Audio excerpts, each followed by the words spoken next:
Hello there, and welcome to 3Spoonies. We're your hosts, Karen, Jo, and Claire. This is episode 26.5, where we're discussing prepping for exams. Let's get into some questions.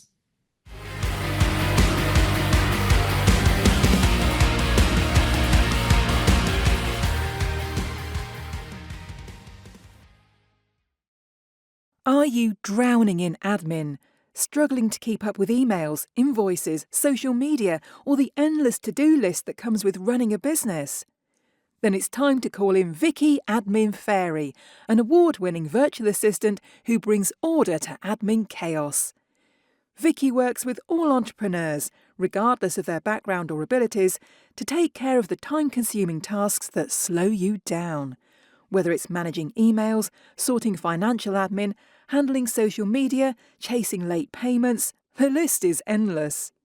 She saves business owners hours every week, reducing stress and ensuring everything runs smoothly. With 25 years of experience, a flexible, client-focused approach, and a reputation for going above and beyond, Vicki adapts to your needs, making your business more efficient so you can focus on what you do best. And the best part? You'll have more free time to grow your business, boost profits, or just enjoy life without admin headaches. Want to free up your time and get your business running more smoothly? Visit www.vickyadminfairy.co.uk or email hello@vickyadminfairy.co.uk to find out how Vicki can help you. Hello, I'm Karen from Pony Pony Pony. I'm Jo from Bright Cat Business Solutions. And I'm Claire from Sparkle's Gift Boutique. We are 3Spoonies, navigating our way through life and business with not enough spoons. So we are welcoming back Paul Flint, who is talking to us about everything exams. Hello, Paul. Hi there. Nice to see you again. Would you like to tell us a little bit about yourself for anyone who wasn't here for the main episode? Yes, okay. I'm a science teacher or ex-science teacher. I'm now not working in a school, but I teach kids one-to-one science online. And I wrote a book because I have about 40 kids that I teach on a weekly basis. So I'm fully booked out with tutoring. And there's a lot of exam techniques, revision skills, and learning skills that the kids don't get taught in schools that will make a big difference to them. So I wrote the book to help kids get through their exams and just basically improve their grades. If they follow the details that are in the book, I guarantee their grades will go up. Marvellousness. We have some questions for the community for you. Jo, tell us the questions. Ask us the questions. Question us. Question you. Question. Get a big light. Anyway, thank you for joining us again, Paul. Right, our first question is from Carol. She says, I feel like my daughter is under-stressed about the exams. How can I make her take them seriously? Uh, And I I won't guess- answer about that. I'll let you. I guess under stress means not bothered. That's probably the hardest. That's the hardest thing to do. Is if the kids aren't bothered about the exams, you've got to find out why. You've got to find out what their reason why is. Why not? You've got to understand exams in themselves don't matter. They don't really matter because what matters is finding what you want in life. And at that stage, when they're not bothered, there's some reason why they're not bothered. And it's a really tough one because you can't motivate anyone. You can only encourage them because the motivation always has to come from within. You only get motivated from yourself, from inside you. So if the kid isn't bothered, where's their motivation gone? What is it about themselves that they need to focus on? What is the future for them? And that's where it has to be a conversation with the kid about what they want for the future. Sometimes you get that the kids are, we give them too much, or wrap them up in cotton wool. And there's a lot of transition. I deal with teenagers really who are going from age pretty much 14 to 18. which is a tough time.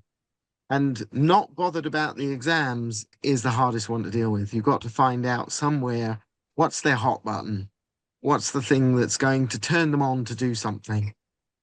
And it's not about the exams.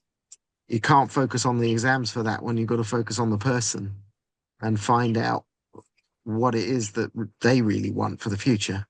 When you find the button, then the exams can become important, because that's all the exams are, is a stepping stone to the next stage. I like that answer. It's a good answer. Thank you. Much better than my answer, which would have been, they don't matter, it's fine. But I am the person who did not revise for exams because none of these standard techniques worked. So if I didn't know it then, I wasn't going to know it afterwards. And I'm crap at exams. Very good at coursework. Anyway, I digress. We've got a question from Anna. My daughter is great at bricklaying, but when it comes to the exams, she can't remember the laws and regulations. Is there a good way to help it stick? That's an interesting one. Yeah, there is, really. And that comes, again, I mean, there's two things in that. There's the reason she's wanting to be a bricklayer in the first place, which is great. Why do you want to do it? Okay, whatever that reason is, that's the focus to start with. And then it's a case of learning stuff. And there's a lot of learning techniques that come into how to learn lists of things or rules of things, but the biggest thing is to create pictures and stories.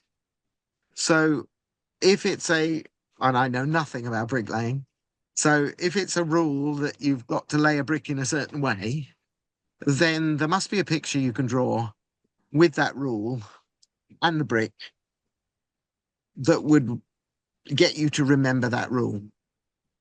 So it's about her creating those pictures and stories about the rules, not just trying to learning a list of rules. It's hard. So you've got to put them into context to what she's doing as a bricklayer. So there'll be some context for any particular rule, and that rule then has a picture, and the picture will be in her head of what the rule means. So draw the picture and write the words of the rule. One of the things about revision as well, one key thing about revision, if you're just writing words down on a piece of, and one of the techniques is revision cards. The teachers often say, "Oh, go and make some revision cards." They don't tell you how to do it, And if you're there writing words, forget about it. Don't do it.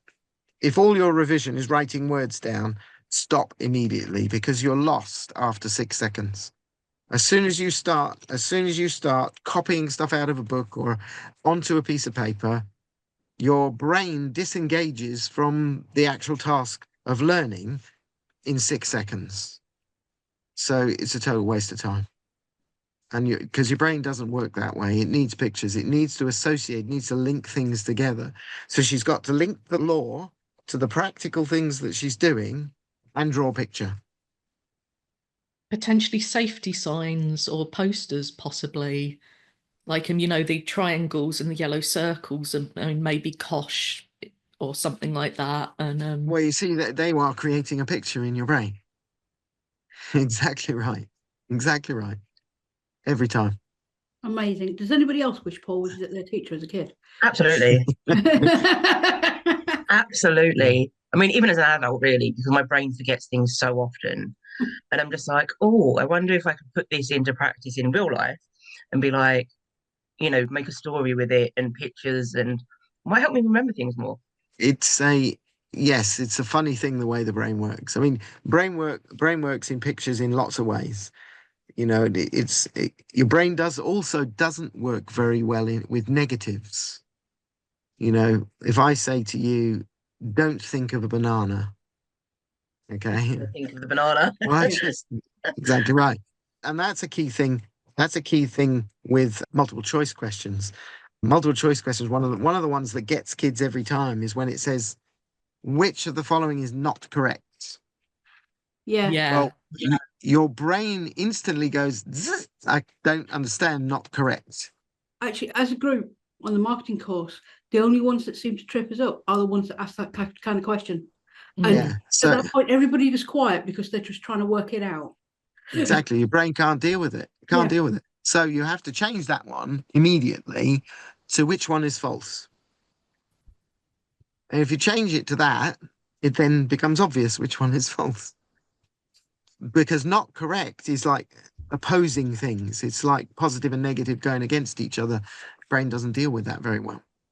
I'm not sure just I'm a- going to that for my exam next month. There you go. One more question for you from Alec. I have an exam coming up, and my problem is I don't check my answers. This is a retake as I just failed last time. How do I change my mindset from thinking checking answers is boring and pointless? Well, there's two things with that. Okay. The first thing is why you're doing it in the first place. You know, if checking the answers is boring, well, actually, it's a necessity to get to where you want to be. So the first thing is have that reason. Why are you doing it? I'm doing it for this reason. I want to get to this place here.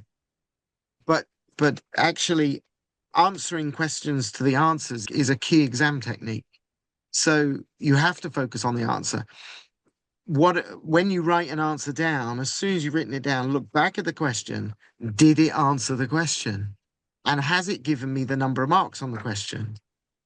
And is it, so if it's a 2-mark question, is it 2 distinct points? So that answer, if you say so what to yourself after the answer, is there something else you can write to get the next bit? Because that's the most common thing that happens with answers. You have to read your answer. I have a little thing in the book. One is called RTFQ, which is read the full question, and you can change full to any other word you like. Yeah, my brain went somewhere completely different then. And the other one is RTFA, which is read the full answer. And it's just as important because it's very easy to get focused on the wrong bit of a question and write something down that doesn't match the question. So it's a critical part. So there's no choice. You have to read your answers and make sure they match the question because of what you want to get in the end. You know, you can, those techniques are fairly straightforward and simple, but you have to follow them. And it does come down to why you're doing it. Focus on why you're doing it, not the fact that it's boring to do and you want to finish the exam as quickly as possible. It's the end result at the end that matters more than anything. And if you're focused on that, then the little bit of boredom doesn't matter. I agree with that. That's a good answer. That's all the questions I have, unless one of you has any extra questions for us. If not, I will pass back over to Karen. No, I got all mine out last time. Got it out your system. Yeah. I probably thought of more since then, but my brain, it goes. It's an issue for all of us. So, Paul, is there anything you'd like to plug? Well, yes, of course. I'd love people to buy the book. Buy the book, and I guarantee it will work if you follow all the steps in it. Exams are a game.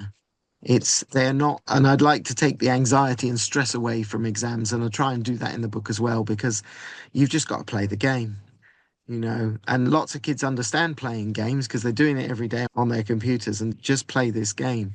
Some of the techniques are really simple, but they're not easy to put into place. You've got to practice them, and it all takes practice. Read exam answers. There's loads of resources. One particular site which is good for quite a number of subjects is called physicsandmathstutor.com. It's not just about physics and maths. It's got loads of subjects in it. But you can go in there and the exam questions are split up into topics. So your key topics that you're not very good at, go and do lots of questions on.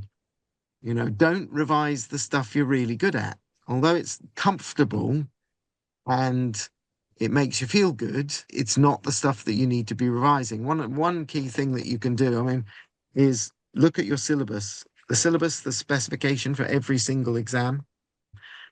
Go through it and mark it up in a red, amber, and green. So red is you haven't got a clue what it means. Amber is you're okay with it, but not 100%. And green, you know it really well. We have a tendency in revision to go and do the green stuff that we know really well, rather than the red stuff. So if you go back in and you mark up the ones you're not good at and focus on that rather than the green stuff, that's a really important revision technique as well. Get that and many more tips at theexamslayer.com. Thank you. So thank you for joining us for 3Spoonies on exam preparation. We'd love to know your thoughts in the comments and any questions you have. If you've enjoyed this episode, please subscribe for our weekly podcast and leave us a lovely review.